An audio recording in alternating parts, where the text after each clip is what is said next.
Uh, so yeah, so what I usually do to start it off, why don't you tell me a little bit about yourself? Tell me like what you are looking to do and kind of any sort of like confusion or frustration or anything like that that you're having.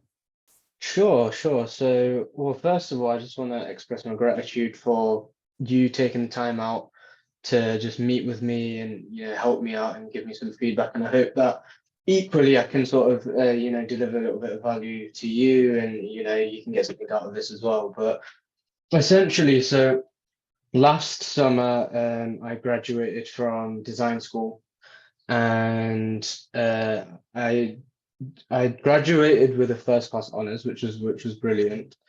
Um, I think I'd like to think that I've got a good portfolio. I've got good experience as a graduate because most graduates in the design field would either come out with no experience or at least 1 year's worth of experience.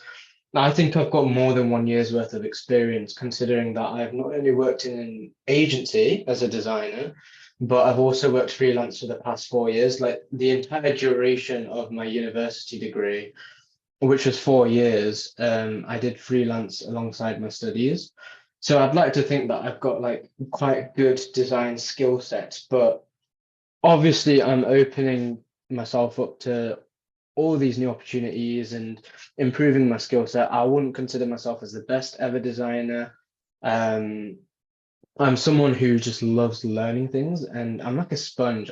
Just soak all the opportunities and knowledge and things that I can possibly soak in. And I like to sort of then give that back and share that with other creatives and teach other creatives as well. So I do a little bit of mentoring on the side as well, where I can, and help other creatives that are coming up who have either just started university or are in the middle of completing their degree. Me as a designer, so I study graphic design, that's my background, but my specialism is motion graphics, so 2D and 3D design and motion. And that's what I want to do moving forward. I want to go into moving image sort of stuff. So 2D and 3D motion design and motion graphics. I use Blender a lot. I also want to go into VFX, and currently I have literally no VFX experience whatsoever. And I want to learn things like Houdini, visual effects that you would typically see in like films and things like that. So, there's like a lot of different things that are going on, and I feel like this it's not confusion, but I feel like it's almost conflict where it's like I want to do a bit of everything. But sometimes that's not a good thing because it means that you're stretching yourself thin, and it's like, well, you need to kind of figure out what it is that you enjoy the most and get really, really good at that. So then you can either sell that skill if you're going to do freelance work, or you can get hired for that skill if you want to work for a company. And then, but obviously, I want to do all the other different things. So at the moment, I'm trying to look for a full-time job. I've struggled. I've been looking for a full-time design job since last year, October, November time. I still haven't had anything come through. I've put out a lot of applications. I've had one interview, and that one interview went extremely well, but I had to turn it down because it required me to relocate, which just was not possible. And it was not in my affordability. And ever since then, I've not got a single interview. So I either get rejected or a company doesn't respond to me. I've had so one of my design mentors, he taught me in design school, and I had a few sessions with him where he looked over my portfolio, he's helped me curate it. He looked over my resume, as you call it, we call it a CV. Um, and he also looked over my cover letters, and he said that everything looks great, and he didn't understand what was going on either. So I guess the frustration lies in where I'm not getting any freelance work in at the moment, and I'm not getting hired into a design company.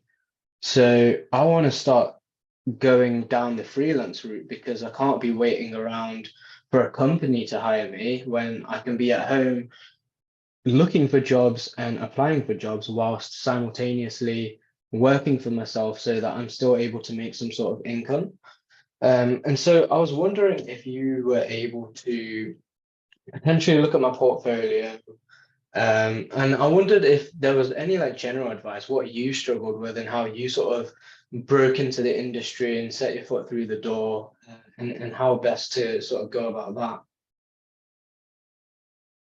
Yeah, sure. Yeah, I mean, I hear you on the term in terms of like the market right now is really tough, and I hear like a lot of people are having difficulty finding those full-time roles. I think right now in terms of economies, like a lot of companies are being a little bit cautious with hiring full times. They're kind of trying to hold on to as much cash or as much revenue as possible in terms of if things get bad. But I did get a chance to look at your portfolio.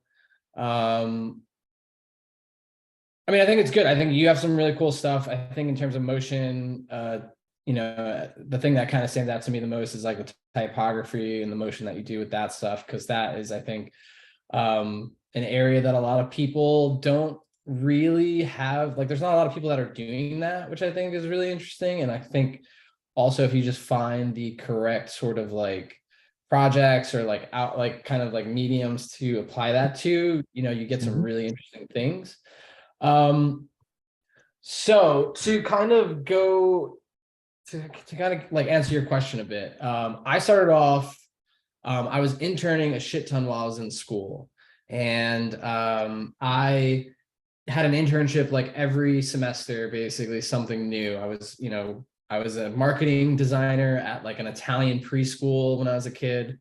I worked at my first internship, like design internship, was at the university like publishing house, which was super boring. I was basically just typesetting mailers and brochures and crap like that. Super, super bad. Boring. I got into a company that was just like a merchandise house. So they basically licensed team like popular sports teams and then threw their logos on like every plush toy imaginable. And let me think, did I do anything else? And then then like one summer I interned with like a marketing team at a nightclub. And I think that was for the most part like all the internships I had. So when I got out of school, I actually had decent experience. And I think a lot of designers end up missing out on that because they don't do those internships, they miss that experience, and then they get out and they're like, well, I don't have any experience at all, I have this class. So it sounds like you're kind of in a good situation with that.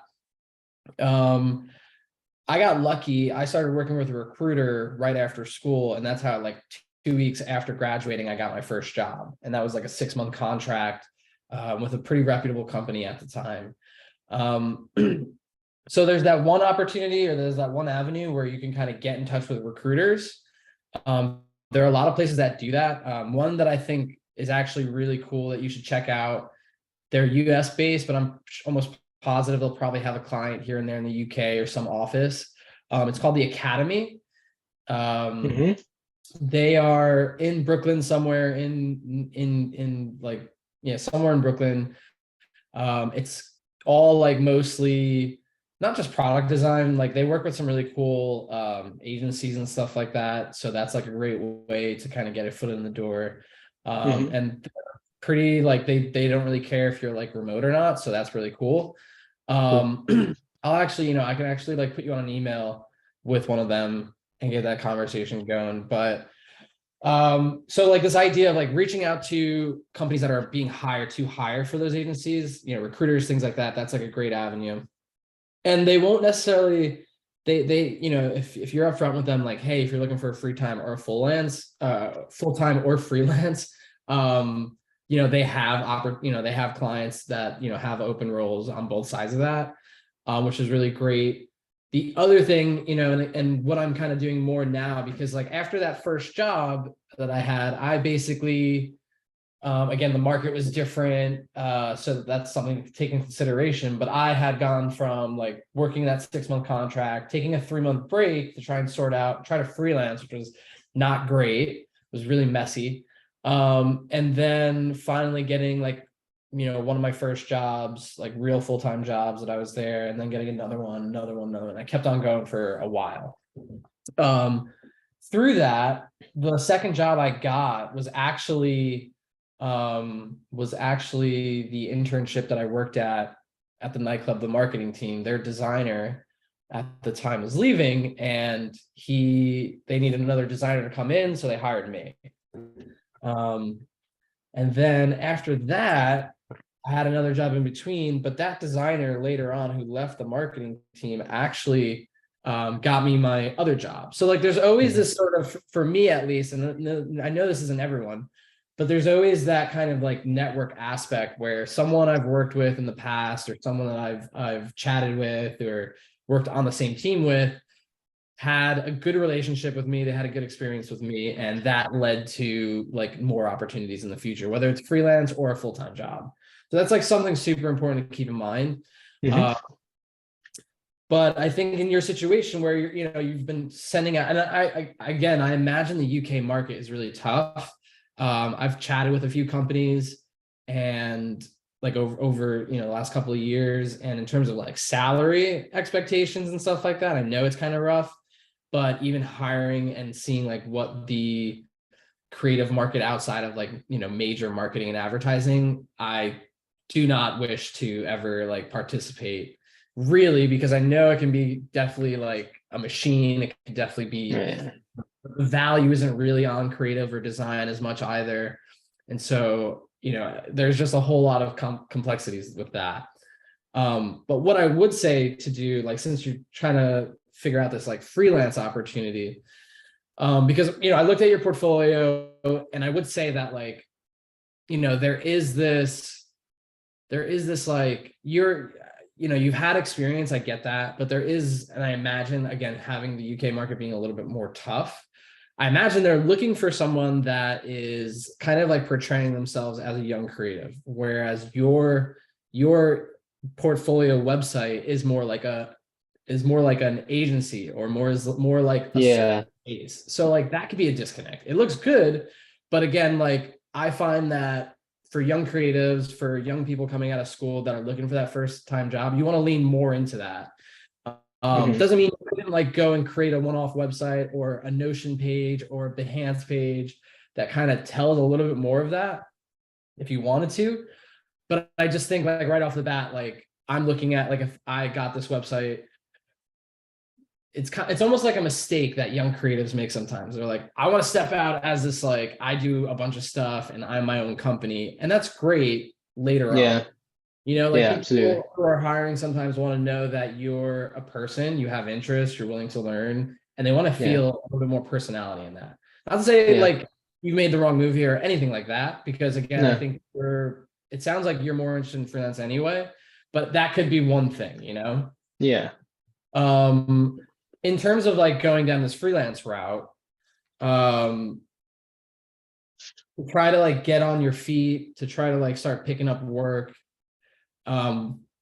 Really the way I've always found, and like I'm like, shameless when it comes to reaching out to other companies, other people, trying to start that conversation, and it has worked really well for me, is just like find companies that you're interested in, and just sort of like kind of digitally, like just download all, like wherever they are, LinkedIn, Instagram, like wherever you can find these people, message them and get in touch with them and say, and introduce yourself, hey, I'm so-and-so. I do this kind of work. I heard you. Like a lot of the times I'm emailing people off of podcasts because I find that they're super interesting, and that helps because, I can say to them, I heard you on this episode. I think you're doing some really cool stuff. I think some of the work that I do would overlay or overlap really well, and would love to kind of just have a conversation to see if there's any opportunities. It's never really like, I'm coming to them and I'm asking them right there if I can work for them and get paid, essentially, right?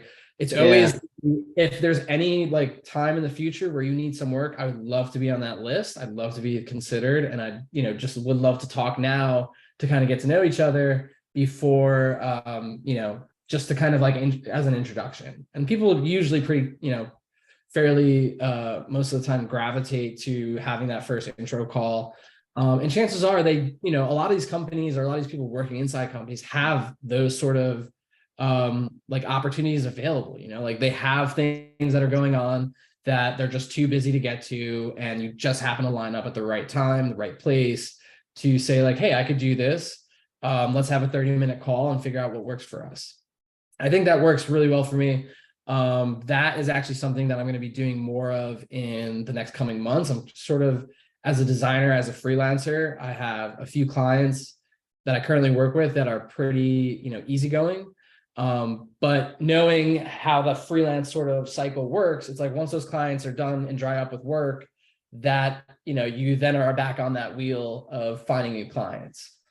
Yeah. So that there's a bit of that. And so you have to be conscious, and you have to be just like, not, you know, just aware of that. The other thing I think is really, so like, you know, there's this idea of like introducing yourself, meeting people, messaging as many people as possible, not in the traditional like job application sense, especially if you're going to be freelance. You could do like marketing agencies, you could do design agencies, you can do you know, brands in that, you know, in-house teams of like actual companies and stuff like that, because I think those are really important. And again, most of the time, like with an agency, you know, there are all these nuances. With an agency, they may not have the work now, but again, you have that sort of like unique area of design where you do motion, you do design, you do typography, 3D, and that's becoming more and more prevalent in the industry. And so, you know, they may not have a job now because they just haven't had that resource, but maybe the next client they have, they know that they have someone like you who can actually execute. Yeah. So getting on the radar, a lot of those places is super helpful, especially with your skill set. With a, you know, same, so that's marketing agency, that's design agency, that's creative agency. And somewhat similar for a like in-house team of a brand or a tech company. Mhm. You know, they'll come up to an opportunity, or they've had something burning in their mind and they just haven't found the person to do it. So that's kind of like, you know, definitely the places that I would immediately go to. And the last couple of clients, that's also like the way that I've gotten clients from when I first started going freelance. I heard like one person on a podcast, emailed the founder, he connected me with the creative director, and we worked together for a couple of months on like a retainer basis, where they were a startup that needed they needed a designer to execute to get them through a certain phase, and I happened to be in the right place at the right time. Oh, Um, brilliant. the other, you know, kind of like side things that sometimes work, sometimes don't. I was in a couple of like communities, like Slack communities, you know, Facebook groups here and there. I've since not really used them that much. I was in one that was really good, and they changed their platform from Slack to like an online forum, and I just said fuck that. But that worked out really well because I got like one or two clients from that as well, you know. And so those opportunities are also really, you know, awesome, because they weren't just like design focused, they were actually like they were like groups or communities around working remotely. So like you had marketing in there, you had sales, you had customer service, all these different people that again ran into the opportunity or the situation where they needed someone creative to do something, or they needed like a design hire to come in and fill in. And that was Mhm. really easy for me to like just be there, you know, be interacting, and then say, hey, like I can do this stuff, you want to have a chat. So that's like I bring that up because it is helpful, but I find those to be harder and harder to find. Like, you know, you have Yeah. to know someone that's like already in one. They're not just like just floating around the internet where you can just jump in. And people say Facebook groups a lot, but again, some of them are super spammy and messy. Yeah. So yeah, that's the thing. And then the other thing that I like to do as well, that I'm never like really afraid of doing or too good or ever too proud of doing, is just saying to myself, like, I need to cut out some time because I want to work with these type of people, and I need to go make a project that relates really well to that. Like, so these Yeah. passion projects, this idea of like, you know, self-initiated projects is something I think are always great. Yeah. Especially in the world of freelance. You know, if you right now don't have a sense of like who immediately you want to work with, you know, you go through that process of like, well, I like this brand and I also like these types of brands. They're all in the same area. Let me create something that I think would leverage back to, you know, what they do and how they do it, or in their style or something like that. And that really Yeah. helps because, again, it makes it easier for them to sort of vet you as like a resource. like, do you get their style? Is it like creative? Is it bringing something new within their lens of like what designer or marketing is? And I think that's super important. Hmm. You want to make it easy for them to visualize working with you and like your level of execution as possible. Yeah, It's, absolutely.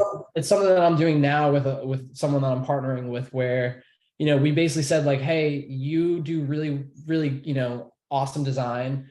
I said you do really awesome strategy and like coming up with the concept. Like, let's work together on a project, and figure out like what we can kind of come up with to see if this can go anywhere. And we're taking time out of our work and clients to do that, but still, at the end of the day, we think that we could actually use that to apply to actual paying clients. And I think that's really, I still to this day, again, like, never am too proud to do it, never am too good or too experienced to do it. I think it's like just something that actually separates a lot of creatives because they don't want to spend the time doing it.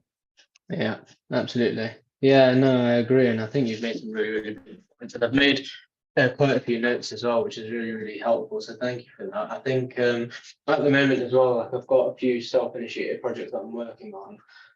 One specifically is album cover design. So I used to do them back when I was in uni, around the first, second year of uni. And then I stopped doing it because things just got busy and my like sort of the style of my work shifted from 2D to 3D. And so when it shifted from 2D to 3D, I stopped creating album artwork more and started creating environmental design, things like that, just experimental stuff. But I've gotten back into it now because one of the sort of types of clients that I want to work with is musicians because I absolutely love music. I absolutely love music videos, especially like ones like Metro Boomin. I don't know if you saw it, but Metro Boomin's recent short film with Morgan Freeman um, was like incredible. The VFX on that, that Gibson Hazard oversaw as well. I just thought like that whole thing was spectacular, and that's the kind of level of stuff that I want to get to at some point in sort of my career.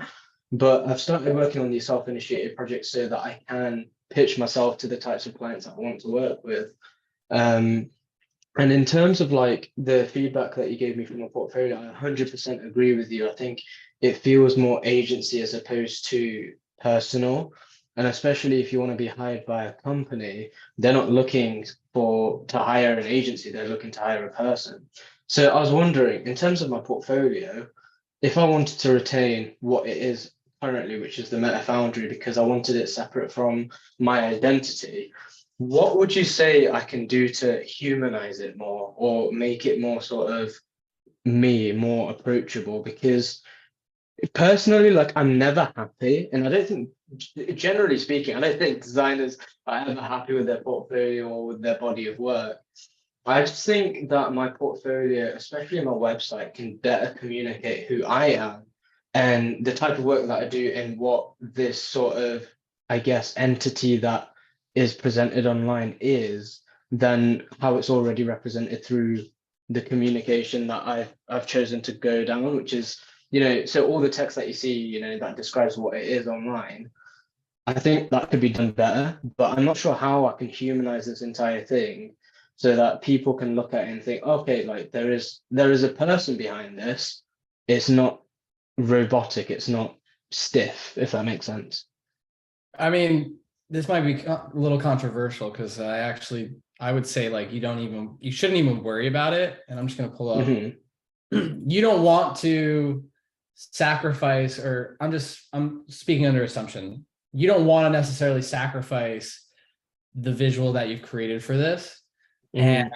have to like redo it completely, but you're worrying about like, how do I bring more of me into it to make it more approachable or seem like I'm working with an individual and not an actual like bigger organization. We won't even say agency because a few things. You're kind of at this weird middle ground, right? Where you have presented yourself as an org, right? As a place that has a few different features about it. But, when you get to this part, where'd the work go? If I go back here, you have the symptoms of a student. You have Hmm. this is a student project, this is a student project, this is a student project, whatever. So there's that weird middle ground, right? Because you're like, well, if I show myself as bigger and more of like a an org, then maybe that's better. And I'm not saying it's not, but to your question of like, how do I make it feel more personal? I wouldn't even worry about sacrificing or trying to rehumanize some of this stuff. And this is why I say it's controversial. I would separate the two out. I would say go tomorrow or today, whenever you find yourself time, and you create yourself like a Notion page, like almost like a Notion-esque portfolio, like setup, where it has a picture of you, it has an about, and it has links to your work, or you can even just make the case studies like right in that, your Notion or that workspace, and that's it. Because I think what you have here is good, but again, you're at an in-between, you're at a kind of fork where you have your student work up here, but you want to do more kind of client-centric work from what you're telling. I would do that. I would basically just rehash all these projects. I'd, ingest them into that Notion page and use that when you want to send out to, I guess like either applications or something like that, and see how it works. I kind of disagree with the notion that like, you need your portfolio website to be on your own domain. Sometimes it's helpful, but I think if you were to just like organize a Notion page in a way that feels pretty fluid, it wouldn't be a problem. Coming back to this, I would say that you actually need to update this to have projects that aren't school related. Maybe one, but if you have projects in the hopper right now that you're working on that are more self-initiated, I would actually worry about getting those up here. The other thing too, like in your language here, like multidisciplinary, the designer, motion graphics, through the Meta Foundry, I'm coffee enthusiast too. Like, there's like some of these like not confusing things, but like immediately the name Meta Foundry kind of establishes it as an organization that does a few different things, or could do a few different things, or be leveraged in that way. So it's sort of like a personal decision. Do you want to keep the Meta Foundry, and do you want to have it as the place that you can send potential clients to really get that sense? Or do you want to have, and again, it comes down to priority too. And I'm guilty of this as well, where I have 4 different projects in mind right now that I'm working on, and it's hard for me to focus on one. That is our downfall all the time, but you kind of have to like have that aha moment, that Jesus moment, where you're like, okay, I'm going to go and do this until it doesn't work, or until I get something that says I should stop and change. So, to relate back to me, I've stopped updating my personal portfolio probably a couple of years ago with like new work per se. I still have it up, and I still use that to send to clients whenever they want to check out my other work. But when I built it, I think I did a good enough job where I had a couple of projects after, some experience that gives them the sense of my experience, the level of output, and that has done enough for me. That's been enough. Sure, I have the thought of like, maybe I need to update my portfolio sometime, like constantly, like till to this day, I should be, I should add new work so I can get new clients. But I've said, no, I'm prioritizing other things right now. And you may not be in that situation where you have 4 different ideas for businesses going on, but you have this idea of, do you want to go full-time and need a personal, more, human portfolio, or is it chase down clients for freelance work and start to really build that up for yourself? And it's not that you can't have both, but again, I think you need to like put the onus on prioritizing one over the other. Whatever is the secondary, do what you have to do to get that done. So like, what I was saying with like the whole Notion page as like your personal portfolio, and then this is where you start to focus more on. I think that's sort of the idea that I kind of think of for this situation. Because again, you've mentioned to me, you're not having luck with full-time roles. The market is a little tough right now. So why not, if you have the opportunity, if you don't have, again, this goes back to personal life and stuff like that. If you don't have to stress, if you happen to live in a situation where you can, not worry about paying rent, or you don't have high rent, you have some money saved up, why not take the opportunity to go down that path for a bit until you, or give yourself like some time to do that. And if you don't make it by that time, you can always fall back to the applications, back to the full-time role. I had someone DM me the other day about a similar situation where they were like, I went through school, I'm graduating, and I don't know if I want to go into like the creative account management or if I should be a creative director. Someone said that I had a really good eye and I would be a great creative director, blah, blah, blah. And I was like, well, you're not going to know, first of all, until you try it. You may go into accounts and love it, or you may go into accounts and hate it. So why don't you take one, pick which one you want to try first, give it a year, and then decide next year, if you want to continue doing that, or if you want to do something else. Creatives, like as a creative, we sometimes forget that like we can apply our skills in many different ways. Like, yeah, you might be really good with accounts because business and you're like super savvy with that, but you're also creative. And that's where your like strength is, of being able to like speak abstractly, but present ideas to people that aren't or don't think like that they can understand it, And so same thing here. It's like, you're not going to know which is going to be better for you until you try it. And if you are in a situation where you don't have pressure to do one or the other and need to make money today and pay your rent or whatever, again, I don't know that, but if you can do that, follow it through for a bit, and see see what happens out of it before you decide that, okay, this isn't working for me, I should go do something else. Yeah, absolutely. Yeah, okay, that sounds really, really good. And I think I totally agree with sort of, trying to have something a bit more personal with just more student-y projects, and then also just some of my personal work, and then having the Meta Foundry as more like client-centric. Because the thing is, like, I think there's almost a contradiction where you go onto the Meta Foundry website, and then because you go onto it and you see the initial sort of like the top half of the screen with the menu bar and whatnot, and you think, okay, this looks like an agency, and then you scroll down and you start to see some projects, but most of those projects are student-based projects, and there's kind of a contradiction there. It's like, okay, well, why does a student create a website that looks more like an agency but has student work on it? So I think like having that split is really, really important. And to be fair, I've been working on two projects simultaneously. One project is coming to an end almost, which was also a self-initiated project. And then my album cover designs, like I'm doing 30 of them. So I've done like 11 so far, I think.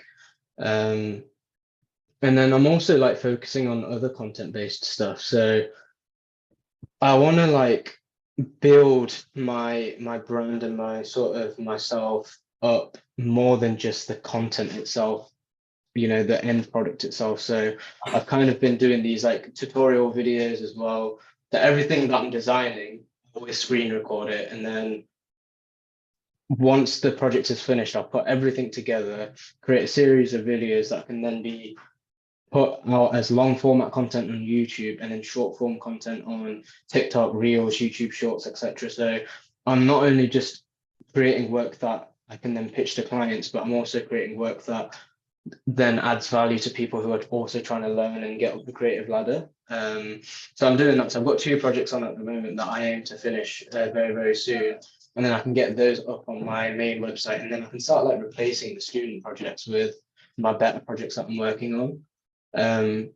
So I really, really think that the advice that you've given is super useful. And I think it's nice to hear it from a different perspective, because I think the fact that you don't know me and I don't know you personally, and then you're able to give me such sort of honest feedback on my portfolio, my work and things like that is really, really important to me, because I don't like things sugar coated. I like people telling me, things straight up, bluntly.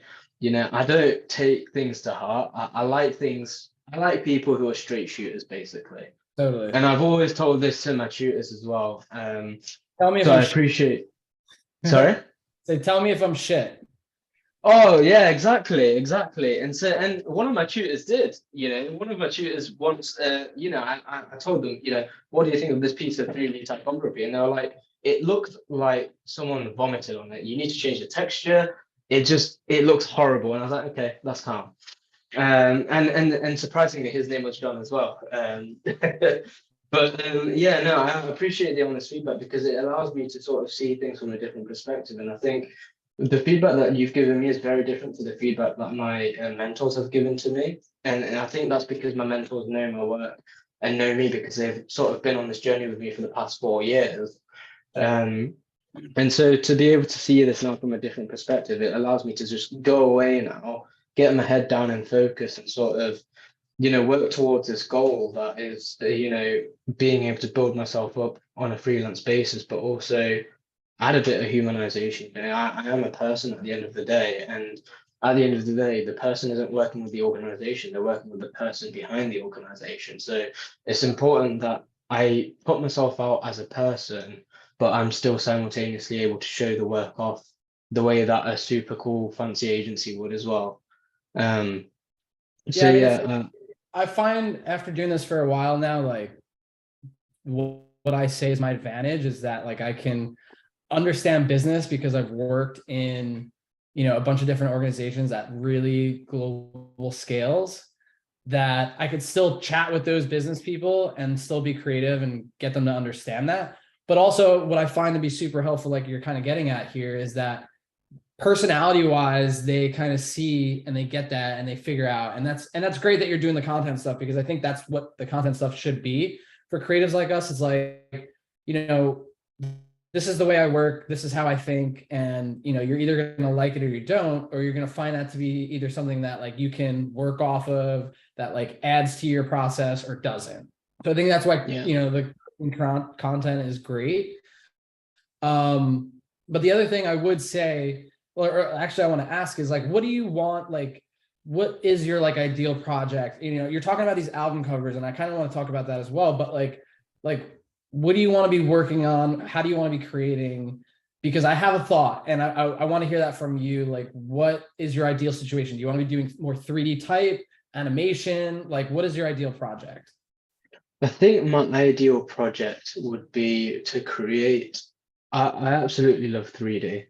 So a combination of 3D and After Effects. And obviously, there's a lot of stuff that goes into the pipeline because it's not just a case of creating a 3D element, putting it in After Effects, polishing it, and then rendering it out, and it's done. It's like you've got compositing, lighting, color grading, all of that kind of stuff. Stuff that I wouldn't consider myself an expert as. But if I was able to get myself to a standard where I am able to color grade that looks good, I am able to composite that looks good, then my ideal project would be to be able to create things that are like moving in 3D in Blender.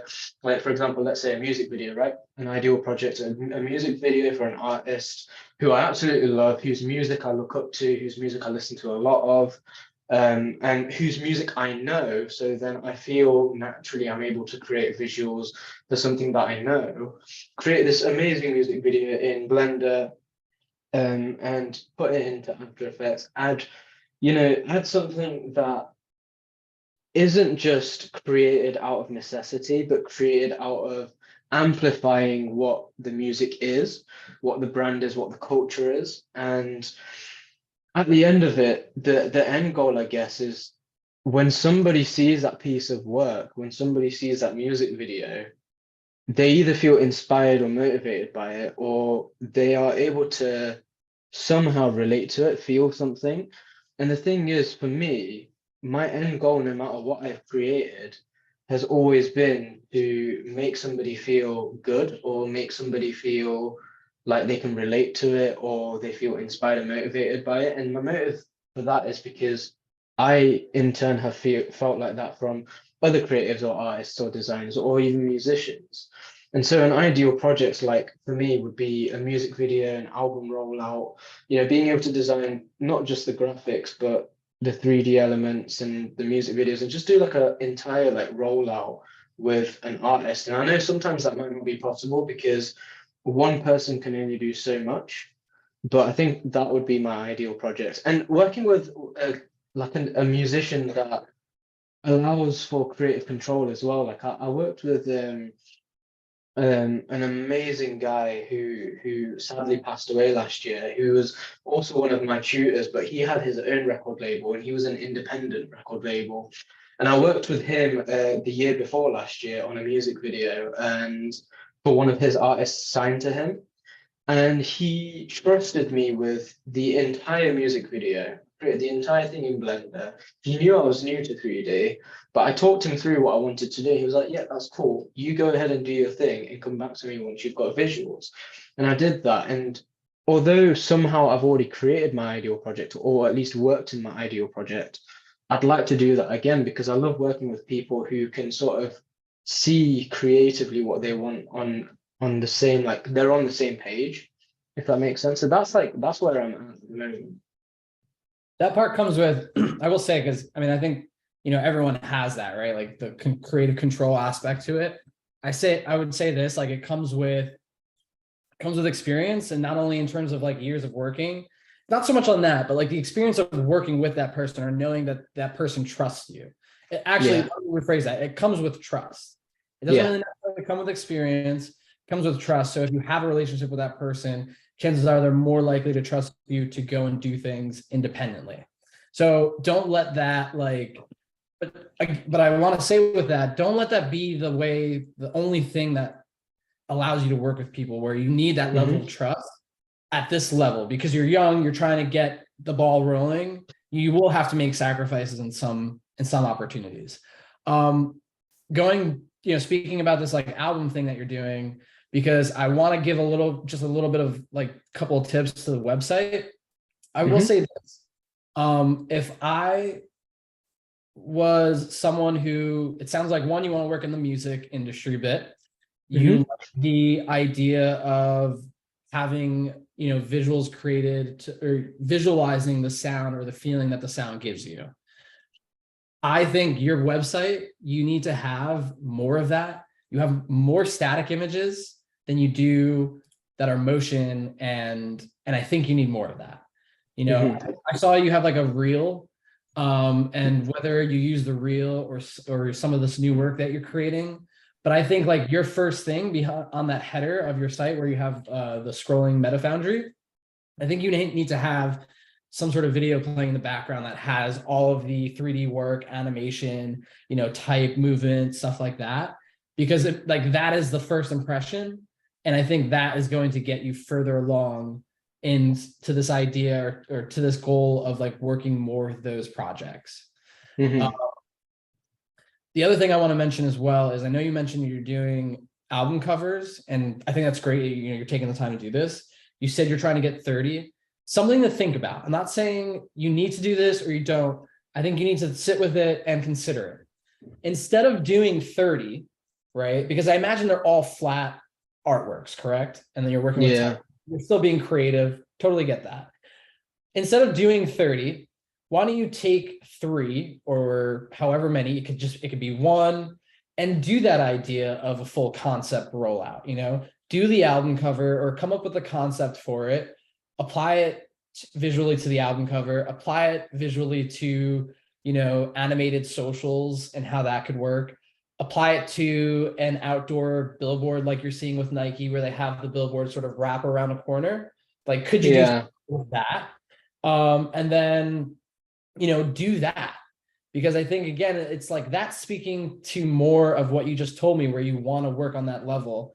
And I get it, and you're right, like not everyone can do everything, but you have the opportunity where you can have control of that. You can, I actually disagree. You actually absolutely can do everything. You may not do it the best because, there's that argument of like, well, if you don't master one thing, you'll master none. I think it's bullshit. Because like it's very subjective on like the level of execution, but you have this control over this made up project now. Why not try to do all of those things in a way that makes sense? Now, it could just be like you scale down on what I guess like length, or not length, but like, for example, figure out like what's going to be really useful. So like a 5-second, 10-second animation for social, maybe more valuable than doing a 3-minute music video, right? And instead, Mhm. you do the intro of a music video for 30 seconds or something, right? Like, again, going back to what I mentioned before of like giving the sense or giving the idea, presenting the idea and showcasing that you can get to this level. And if you have more time, you can do more of it. But at least it gets the conversation started to what you're kind of like getting at, right? Like you want to Mhm. do all these things, you want to develop the overall concept and then apply it to all these different touch points. And I think, again, after hearing what you're saying about like you want to work with a record label, in application or in business, a record label is like putting out the album artwork for the single. They have the record, they have the vinyl cover or something.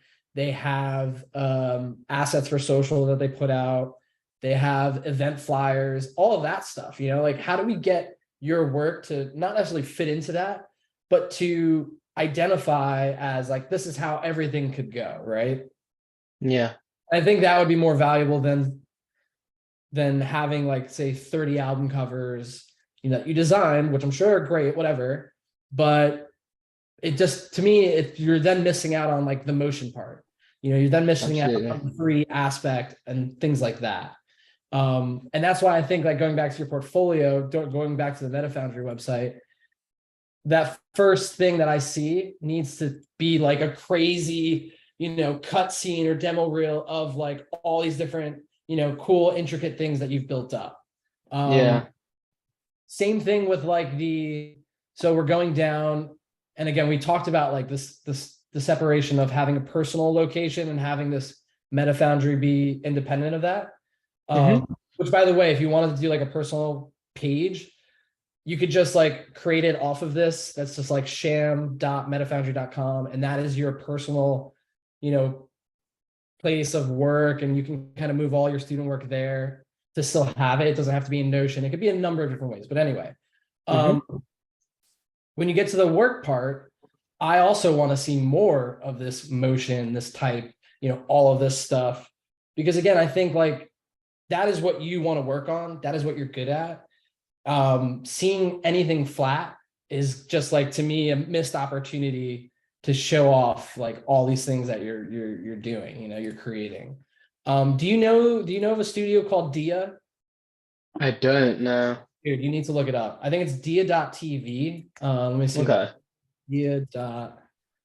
Dia.tv. Yeah, if you could send the link, that'd be great because I'll yeah, I share just want to have a look at see what's online. So this is like one of my favorite studios because a Oh, while dope. ago I was really into kinetic type. I think that's what they've kind of labeled I it love as. kinetic type, yeah. So like every day for a while I was going in to work and I would record like a video on my phone, shoot it into After Effects, and try to think of some typographic application I could do that was like kind of AR, kind of, messing with motion like this. And, Dia just kind of absolutely nails this space. Like they are one of the go-to people. They did Squarespace's like brand identity and their motion with it. And they just use that in a million different applications, right? They use it to almost like determine the other touch points, like, hey, let's like Hmm. put a bunch of type into motion, see what it creates, and then see how we can use that, if it needs to be flat or if it needs to be static and things like that. So these guys are really great. You should definitely check a look, get a sense of like how they're using you guys are in the same space, right? Like working with type motion 3D, Hmm. they're applying it to these clients, to these projects that are paying essentially, Yeah. really cool. Let's see, what do they have? Space 10, like, like this interactivity goes beyond and starts to like give you a sense of what they do, right? Whereas the Hmm. products you have now are in that standard kind of like, here's my layout, here's the images, like you're in a different space. You need to be doing, different ways of presenting work for sure. Yeah. Um, let's see, what's a good one? Squarespace is one of my favorites. So let's just jump into that, where they are, oh no, wait, what's the wrong one? Squarespace. So yeah, they did a bunch of these different like applications and stuff like that. But I thought it was so cool, you know, for them, they were talking about how they're using this like square, this cube, and then they're overlaying type on it to create like all these funky like different layouts, right? So like here you could see that they're using the logo like laid flat, and then as they Hmm. shift that space, it's opening up a bunch of different intricate layouts or a bunch of different like intricate applications. Same thing like here. So I mean, I think like this immediately kind of comes to mind when I think of some of the work that you're doing and what you could potentially how you can kind of frame it. Yeah. Same thing with this, like I thought this was really cool. The square flat obviously is a square. It's a frame. But then as you rotate it in space, along the z-axis or the y-axis, you're getting a different shape that isn't normal to the eye. So I thought Yeah. that was really cool. And then they have like all these different, ways of like messaging and stuff like that. So, like definitely take a look at them, definitely get a sense of someone who's using motion 3D in a very, applicable way that businesses can see how it leverages Hmm. back. Yeah, definitely. I love this. This is great work. Yeah, they're really, really cool. Again, I went through the After Effects rabbit hole for a bit after I learned about like this is like probably almost 10 years ago, Hmm. but I love working with type. And like if I could just work on campaigns that are all typographically based, like how can I like add a level of flair to it, or spice? Like how do I elevate it? And these guys figured it out. Like they're Yeah. just like all these different weird, kind of like spatial executions, things like this. They're just really good at it. I'm trying to see if like is it their Instagram maybe or something? To content information. Instagram. They were doing stuff on Instagram years ago, and that's kind of like where I caught wind of this stuff. Where they're using like displacement maps and stuff like this. You Yeah, that's know, dope. it was just awesome. I remember seeing this as a kid, being like, shit, like stuff like this. It was just a whole other world when they started, releasing this stuff. This was one of my favorites. I remember seeing this. It's like a bunch of cylinders with text rolling around it, like, or however they figured it out. But, like it's not crazy to think of it's like a whole other world of thinking when you're like, let's have text scrolling across, but let's have it scrolling across like a wavy, sort of like space or kind of like solid or something. This stuff was also really cool, you know, super simple, but like so good at the same time. So yeah, I mean, definitely check these guys out. Yeah, Um, 100%. this was one of my favorites as well. I think this is also, yeah, this is a still of like but like that again is so cool. It's like we've created this displacement map, we've created the messaging, whatever. We could also use it as motion, but we could use it as stills in a really interesting way. Yeah. Yeah. And then here's a perfect example, like A-Track, his Fool's Gold record label. Like this is kind of where I went with what you could be doing, right? Like, how do you integrate more of that motion, that kinetic type, that 3D stuff that you're working on in a way that is really going to like elevate what you're doing or elevate the brand or the label, whatever it may be. So definitely check them out. I'll send you a Yeah, link 100%. there. And there's one other guy that I have in mind too that is more like 3D based. Like he works in Blender as Hmm. well. But again, just like in the way you can think of it, how do you like present work that can be used, especially in music, because he actually does a couple of clients in music, that can Hmm. be used to make it really clear to that company, that client, what you do. Yeah, 100%. Yeah. Yeah, I agree. And also, like, I wondered because the work that you just showed me with Dia Studio, I just love the way that they put stuff together. The thing that I struggled with the most last year, and it took me a few months, a good few months. In fact, it took me way over 3 months, to create my demo reel because initially it started with what I thought I wanted, Then obviously I was preoccupied with my student work and getting that finalized and finished and ready to submit. And then I sort of went back to it in July and I started working on my demo reel. I had like gone through so many like imposter syndrome phases where I had created an entire like sequence in 3D, rendered it out, composited it, ready to like completely done. And then I'd go back to it a week later, hated it. I managed to somehow put together a demo reel, but obviously with the demo reel that I created, I wanted to sort of demonstrate my 3D skills, my kinetic typography skills, my 2D motion skills, etc., etc. And it was hard to find show reels and demo reels online that already demonstrated the sort of stuff that I wanted to do.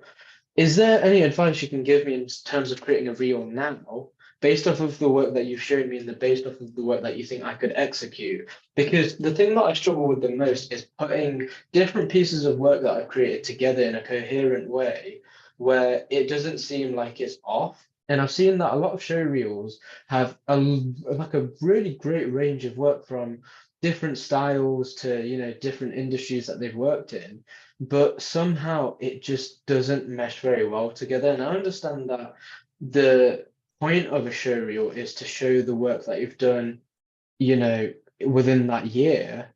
But for me personally, I feel like that coherent thing where each piece of work that is different in its own way somehow flows really nicely into each other. And it's not just the transitions that put the individual projects together, if that makes sense. Because I know the Territory Studio. Have you ever heard of Territory Studio before? Okay, so Territory are based all over the world. I think they've got a studio in San Francisco as well. They specialize in VFX, and I mean, most of their work, if you look at it, is very like you can recognize their work when you see it in different movies and stuff because it's just the level of work, the style of work. It doesn't matter what kind of genre they're working in. If they've done it, you can see their VFX. You'll understand straight away that it's them. But when they put together their show reels and show the different pieces of work that they've created throughout the year, for say Spider-Man, for Batman, for Avengers, whatever it might be, they put it together in such a coherent way that it makes you want to sit down and continue watching it. And although I don't expect myself to get to that standard because that's an entire VFX studio, I'm just an individual. It's not to say that I don't want to create something coherent where, say, if I sent it out to you, I wouldn't want you to, after 10 seconds, be like, okay, I'm just going to scrub through this really quickly and then be done with it. I want someone to be able to sit down and actually enjoy it. So, do you have any advice on that and sort of how I can get through that and get through those obstacles? Well, I think you kind of mentioned a bit in terms of like having a range of work, right? That helps, right? I'm looking at like their screen graphics reel right now, and I don't know if it's so much about because the thing with show reels that I think and what maybe you went the opposite way with your demo reel is that it is like a sizzle. It's about sizzle, it's about giving a bit of like, excitement, small bits of it to give a glimpse to want to see more. And I think like as I'm watching this like screen graphics reel, it's like I'm giving a sense of like, yeah, these are movies, like recognizable parts of movies, great, but they're really showcasing those kind of tight crops of like the graphics, obviously screen graphics, show reel. So that makes sense. They're only like 1-2 second clips, or however much time they need to really showcase that range of what they did.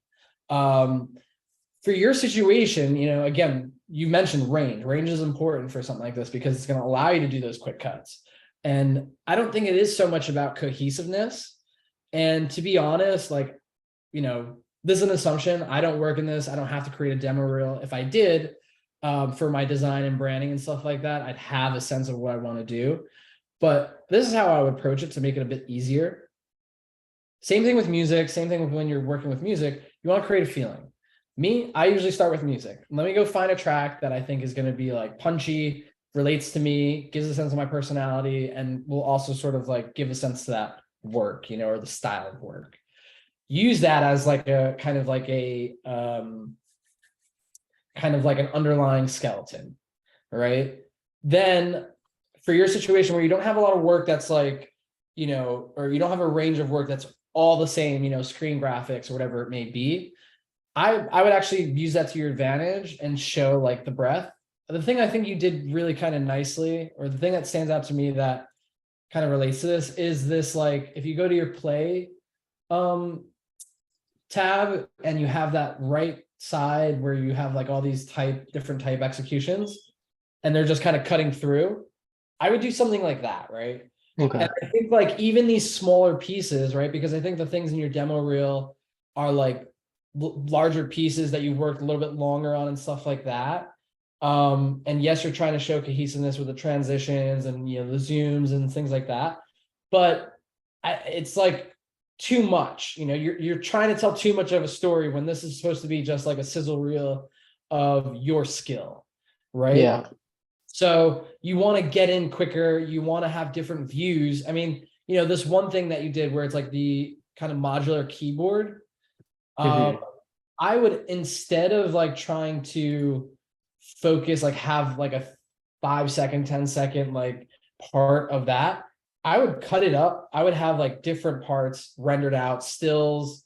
You know, you want to, with this reel, and again, because you're younger, you want to get as many pieces as possible, and you want to have them as different as possible. So yeah, you could have the motion of that keyboard, you know, like maybe the screen coming on, or like the onboarding process animated, but then you have like really nice renders of what that looks like cut up and spread throughout the whole thing, right? And if you get to a point where, again, not knowing the full breadth of your work and like what, if you could categorize it, right? But you could almost say to yourself, okay, this first 30 seconds or however long is going to be, you know, graphics work. This next part is going to be typography executions. The next is going to be 3D modeling. You could do that, or you could just kind of like figure out a way as you're building along where it's just all spread throughout, you know, but like, you know, there's some kind of cohesiveness to it, I guess. It's not so much, I would disagree. It's not so much about the story in this show reel. It's more about like the very shiny, polished applications, and like the best way to show those and to keep someone's attention along the way. So it's like these quick cuts. It is like their mid animation, or their like a render or still, something like that. That's what I think kind of to me stands out as a show reel. And again, like, you've created yours, I get it, and you were trying to tell that story of having things go in and out. I think you have music. I've been watching it muted, so you've been, you know, you're doing the transitions where like it goes into the next one. But for example, let me share my screen. But for example, like, you know, this scene where it's about the arcade that you probably spent more time on and stuff. Is there something where you can show different angles? Can you do something? And this is a whole world in itself, right? Because we're talking about marketing your work. So I could see something like where this arcade, you know, like you come in from here, you transition into it, right? And instead of it being surrounded by the plants or something like that, does the arcade, the singular one, like multiply out to a bunch of them? And do they all show the same thing on the screen? And then do you change your camera angle like really like abruptly to be like an angled one, where then you have like 100 rows of arcade, right? And then you come back to just one where you're going through this screen graphic, right? For this one I thought was really interesting because it makes me think of these DJs called Tale of Us. So again, you know, like, can you make this like really applicable to a record label? Like, what is a record label going to use this like crazy 3D thing for? And even the space is pretty cool. I think you probably could do a better way of presenting this. Like, let's see. Like, this is like really textural. It is like metallic.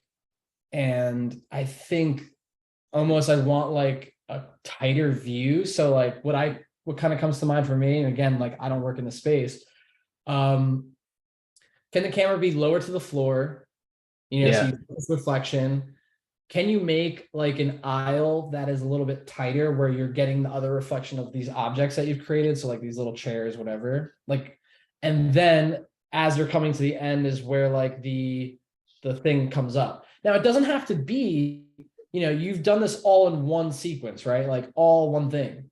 But could you make those two different angles, or could you make those two different cuts where the aisle is one shot and then you cut to this moment here where the doors are opening and this is coming up, right? Yeah.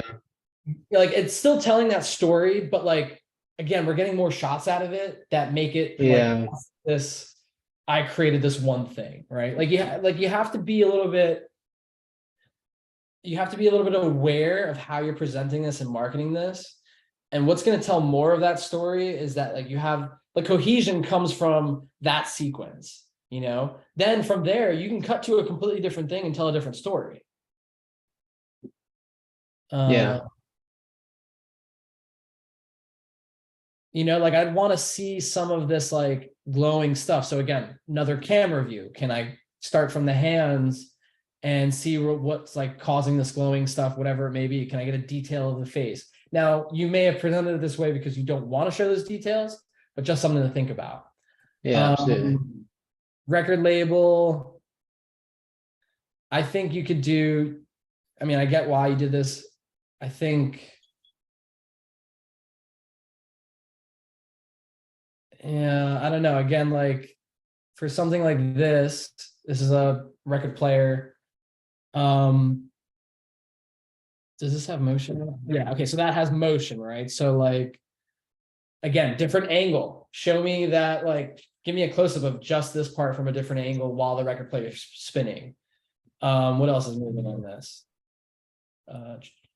So nothing else is really moving on this. Could you take the time to build like a record player arm, like that needle, and show it from that angle, or have it like the button press or something like that, whatever. This was another thing like too here where I was like, this is really cool. Could you render this out as a still, and then could you do some crazy, like you're kind of doing this here. Could you do something absolutely crazy with the interface, right? Like have it malfunction, like build up a funky thing there, yeah, I get this part. If you're trying to, yeah, I think like you could do a number of things that would require you to do more work. Like if you're showing that you're picking coffee size, could you like have some funny way of showing that the coffee is being made? Yeah. Blah, blah, blah. And then this is like, I guess the zoom out of like, this is all the work. Yeah, demo complete.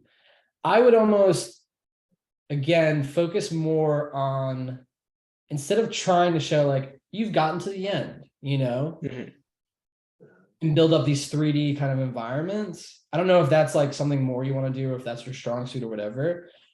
I would kind of avoid something like this at times, because again, it's more sizzle. This slows it down. I think there's a way you could use this, but I think it has to be way more polished. Yeah. To make it work, I would almost just like end in a flat sequence or an animation similar to like all the other stuff that you've made. And then have like the logo and stuff like that. Dope. Yeah, I absolutely love like just the ideas that you came off just based off of just running through that is insane, because I never thought of it that way. And the one thing that I'm just stuck on specifically is the fact that you said that it'd be sick if the arcades were to just like, there were like 100 of them, and then the camera just abruptly dropped. Like instantly, that just sort of gives me this idea of being in a massive stadium with a DJ playing with visuals behind him. And that's exactly the type of stuff I want to create. And I think even though there are no regrets with creating this demo reel, because it's given me an opportunity to learn more. Even now, even after creating it, I'm still learning more.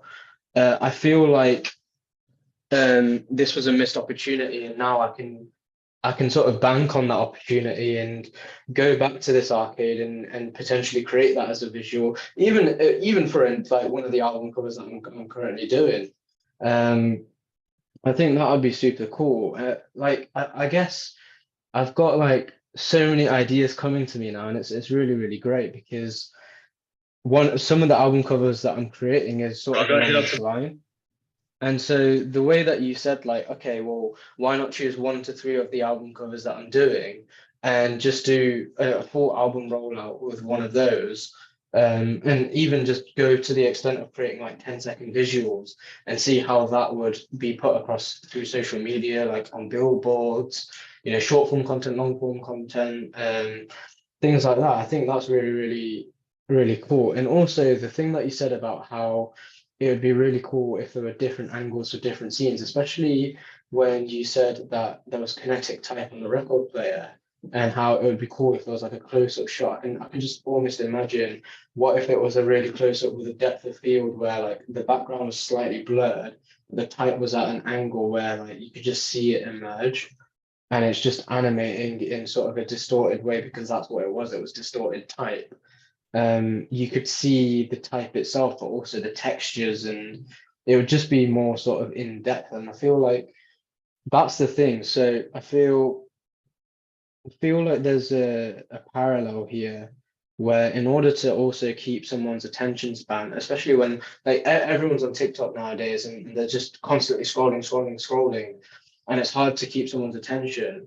But the creators that do end up retaining attention are the ones that often cut between shots whilst they're talking so that it changes it up. And I feel like in order to tell the story, and again, going back to the sizzle, you have to be quicker, be snappier, and not tell the entire story so that the person then wants to go and see all of your other work where the full story is. But this is more of a short form like sizzle reel kind of thing that you said, which I think is really, really important. And I think that's like such valuable feedback because again, like I didn't have this before, when I shot out this demo reel and I asked for feedback, most people said, oh, this is great work, well done. And it's like, okay, but what could I do better?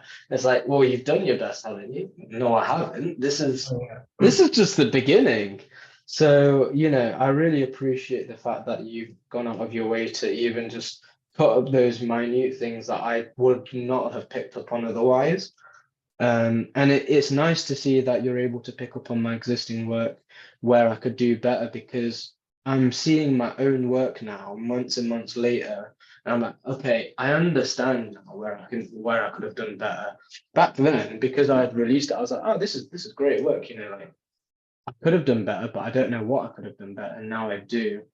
And I think going forward, like this has opened up a whole like new bubble of ideas for me to go away and experiment and work with. And man, I wish I came across you sooner because you give some very valuable feedback and I really appreciate it.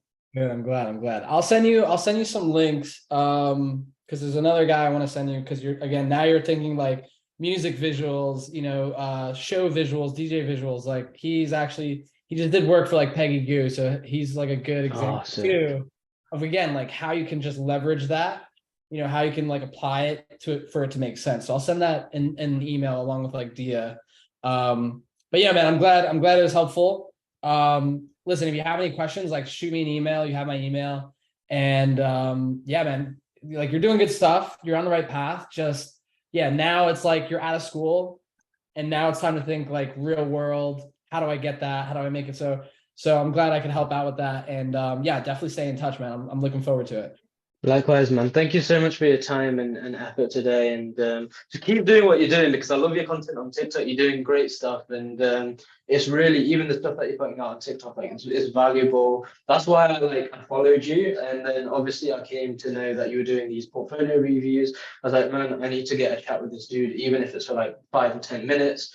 But the fact that you've given me more than a 30-minute slot, like, man, I cannot express my gratitude enough. So thank you so much for that. No worries, Sham. Yeah, man. It was good meeting you. Have a good night. Likewise, John. We'll chat soon. Yeah. Thank you, man. Have a great week ahead. Take Yeah. care. See you later.